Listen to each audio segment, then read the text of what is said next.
ગુજરાતમાં મુખ્યમંત્રી ભૂપેન્દ્ર પટેલ એક સંવેદનશીલ સરકાર ચલાવી રહ્યા હોવાનો વધુ એક દાખલો સામે આવ્યો છે.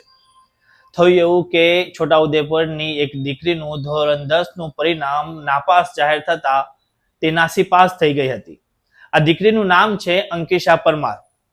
જ્યારે ધોરણ 10નું પરિણામ જાહેર કરવામાં આવ્યું ત્યારે આ દીકરીએ પોતાના બેઠક નંબરનું પરિણામ ચકાસતા તે તમામ વિષયમાં નાપાસ હોવાનું સામે આવ્યું હતું.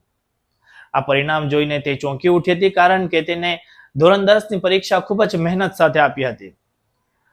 જેવું આ પરિણામ તેના હાથમાં આવ્યું, તરત જ અંકિશા પરમાર અને તેના માતા પિતાએ શાળાનો સંપર્ક કર્યો અને શાળા દ્વારા મુખ્યમંત્રીને સીધી ફરિયાદ કરવામાં આવી.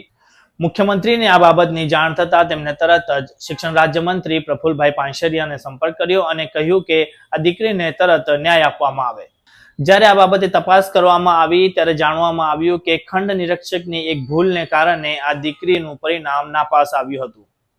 ખંડ નિરીક્ષકે એક ગેરહાજર રહેલી દીકરીના જગ્યાએ આ અંકિશા પરમારને બેસાડી દીધી હતી, જેના લીધે આ દીકરીનું પરિણામ નાપાસ આવ્યું અને જે ગેરહાજર હતી તેનું પરિણામ પાસમાં આવ્યું.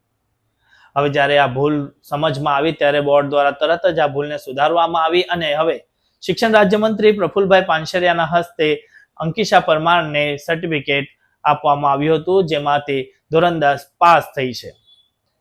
શિક્ષણ રાજ્યમંત્રીએ તરત જ ડીઓનો સંપર્ક કર્યો અને આ ખંડ નિરીક્ષક પર કાર્યવાહી કરવા માટે આદેશ આપ્યો છે.